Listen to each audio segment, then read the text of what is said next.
This is Testament, and in Season 1, the reveal of this character elicited some of the most hype reactions out of all the DLC up to that point.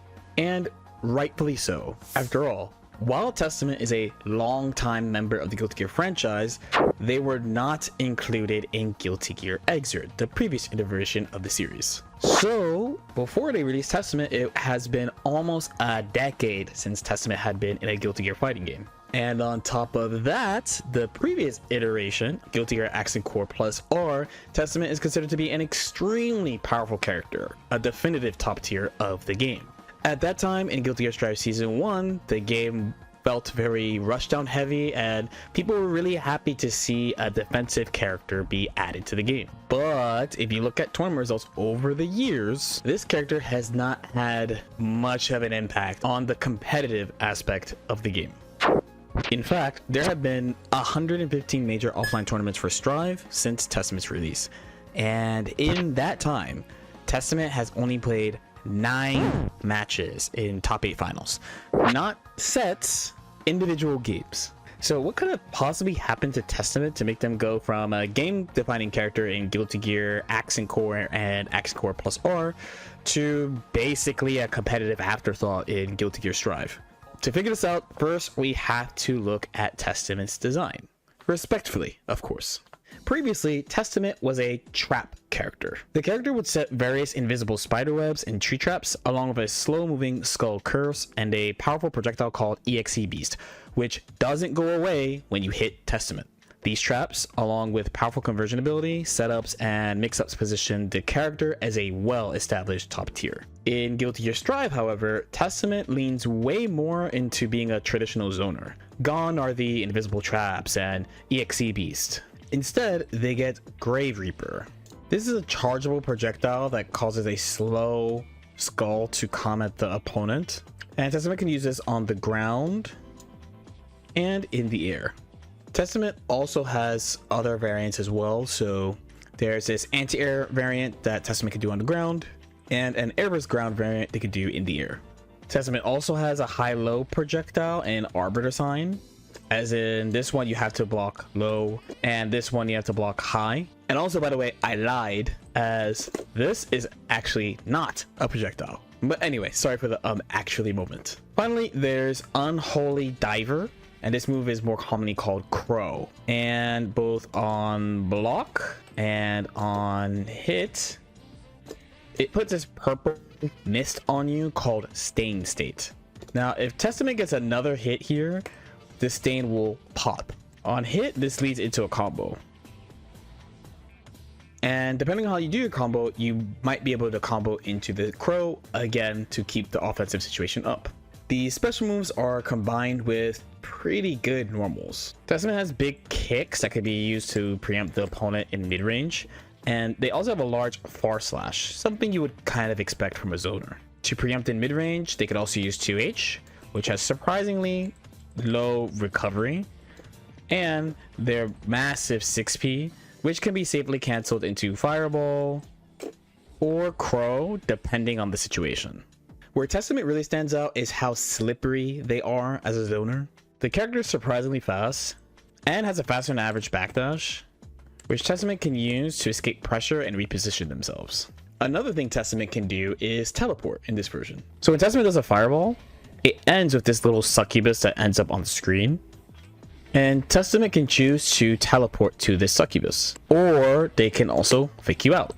Testament can use this to escape the corner and create guessing games around where they actually want to go. All these things combined create the game's first traditional projectile zoner. Yes, there's Axel, but he uses normals, somewhat like Dhalsim from Street Fighter. But Testament is a character that relies heavily on straight up normals and projectiles, and using those projectiles to set up favorable situations. So what is the problem with Testament? First off, we have to discuss a pretty established idea in fighting games, which is the concept of a win condition. This is some sequence, some setup, something a character aims to do that puts them in a favorable position to steer the round towards winning. As time has gone on in fighting games, I've had the feeling that characters are designed even more with this idea in mind, kind of. And Strive leans into this heavily in my opinion. For example, here's Ramlethal, and don't worry, we will talk about her a little bit more later in the video. So she has these two swords on her back and she does use them. And one of her main mechanics is that she could toss the sword to extend offense. And truth be told, it does a lot more than that. You can use it for strike throw. You can set up mix-ups. You could use them in combos. All sorts of things. So a player would say Ram's win condition is to get a character into the corner and use these swords to her advantage. So if that's the case, then what is Testament's win condition?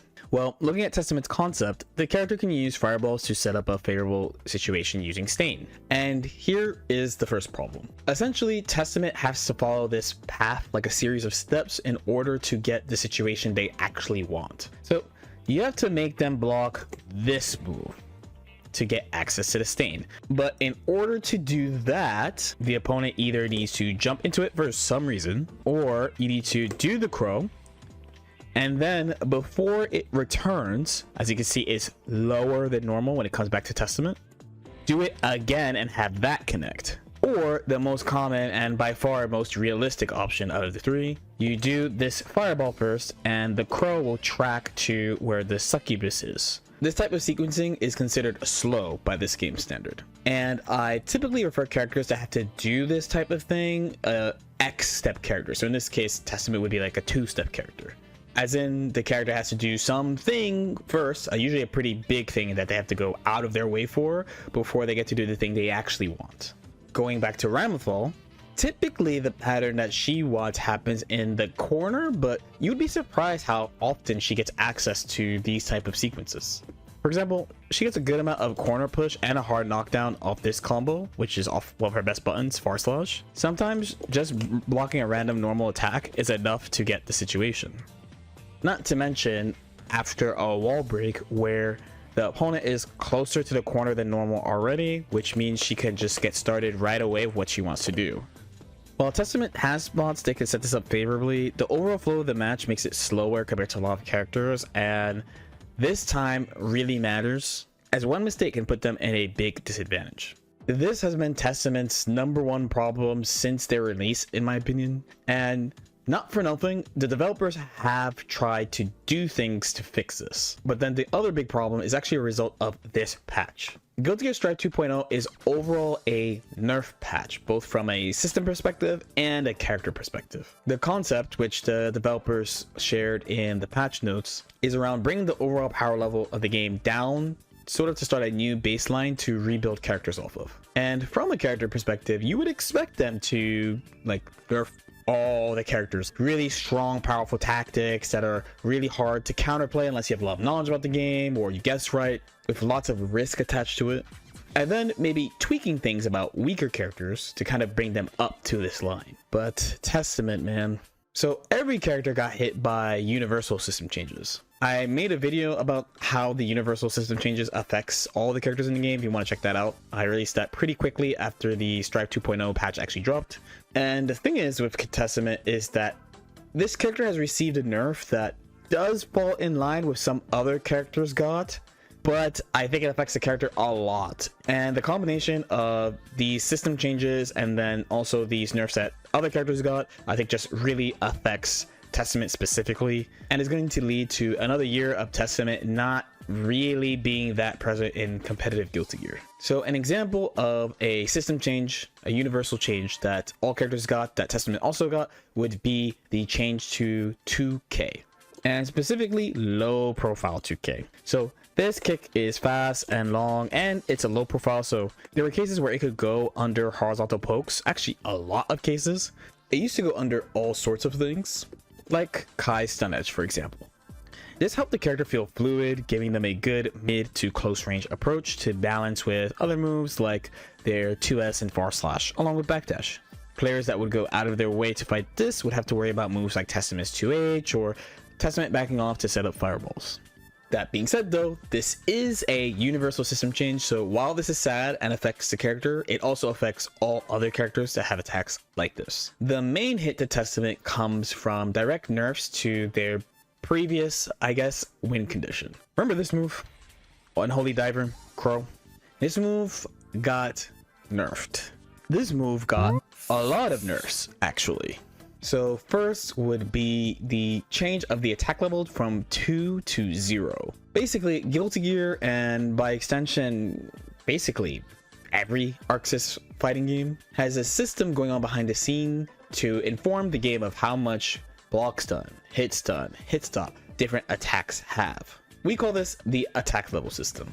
This system is why jabs feel so light and quick, and why heavy attacks feel so dramatic and heavy.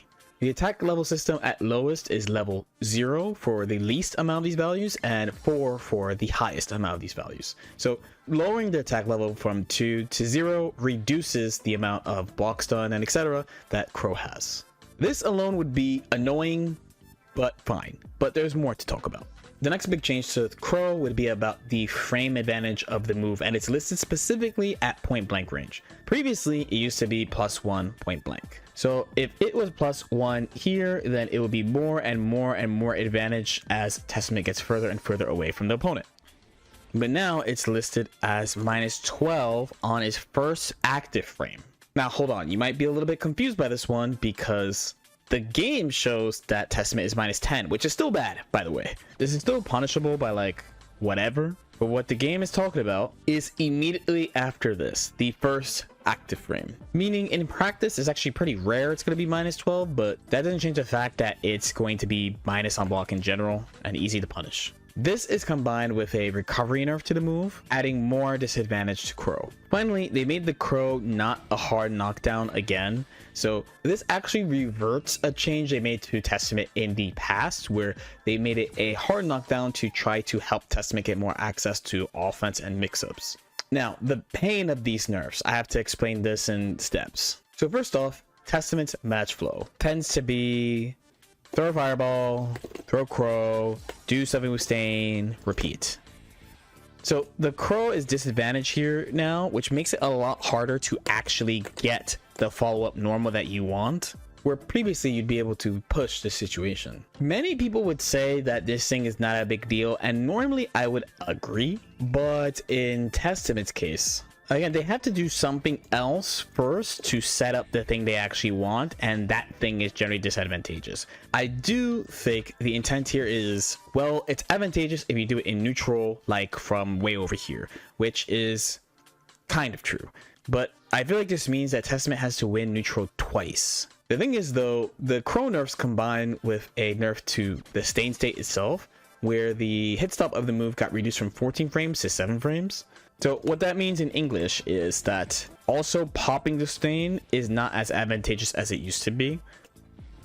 Bar slash, for example, is +13, which you might be like, oh, boohoo, the character is +13, but it's from here, not here, or even here. So Testament has less advantage off basically everything they do compared to before. So from a macro perspective, right, you have to get them to block Crow, which means you have to do this. So then you get them to block Crow.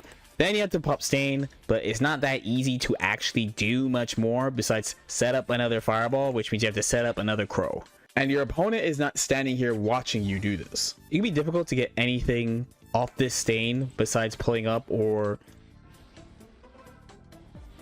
just doing another fireball ASAP. And even with these two changes aside, there are other points in Testament's offense that have also been nerfed. For example, the H fireball going from +2 to -2. Might sound familiar, especially if you've been watching this channel. So you can say the character's game plan has been slowed down quite a bit to be focused more on building meter from neutral. If you enjoyed the zoning aspect of Testament in particular, the character probably feels fine to you, but from a competitive perspective, it means a big chunk of their offensive state has been nerfed. And like some other characters, there's a ton of new interactions the character has never really had to play before, and they can vary a lot as there are 33 characters in the game right now.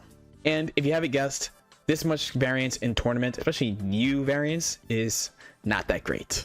Now, hold. Stain did get a compensation buff, the thing that they do to top tiers when they try to nerf top tiers, a compensation buff.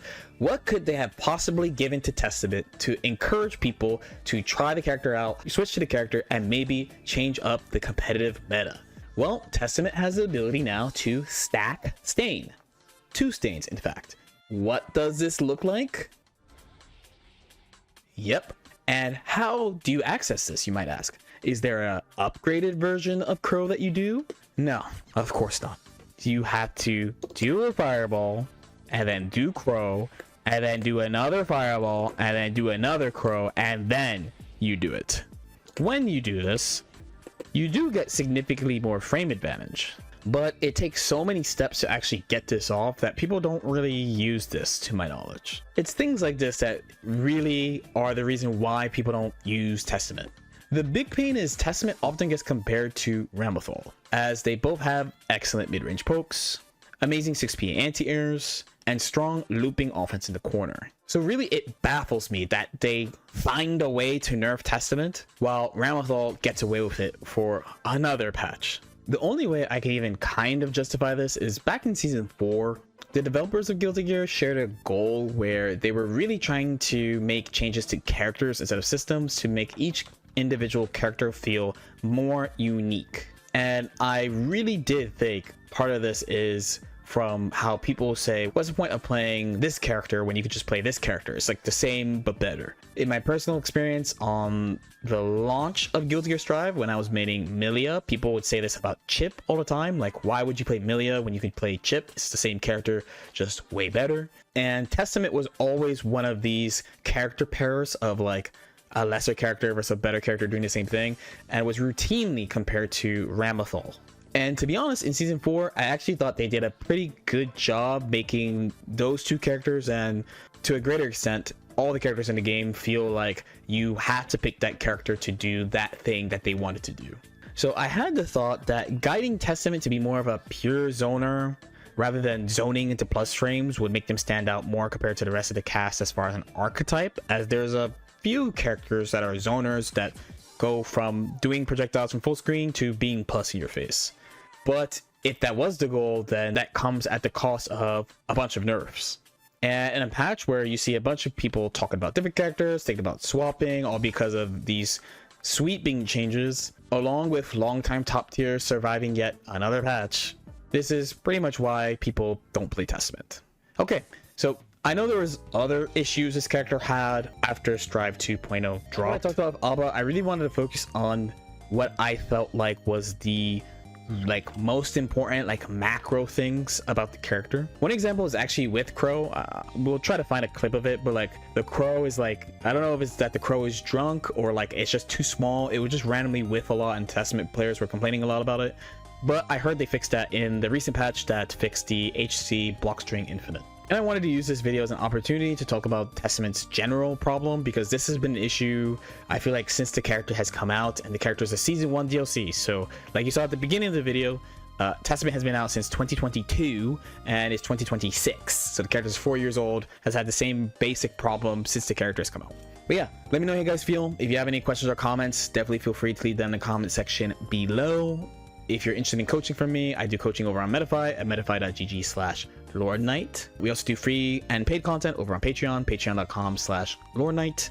I stream most weekdays on Twitch, but it's June. If you're watching this as soon as this video comes out, it's June. So it's kind of a busy month. You know, Evo's at the end of this month now, which is weird to say. But we do stream on twitch.tv/LordKnight.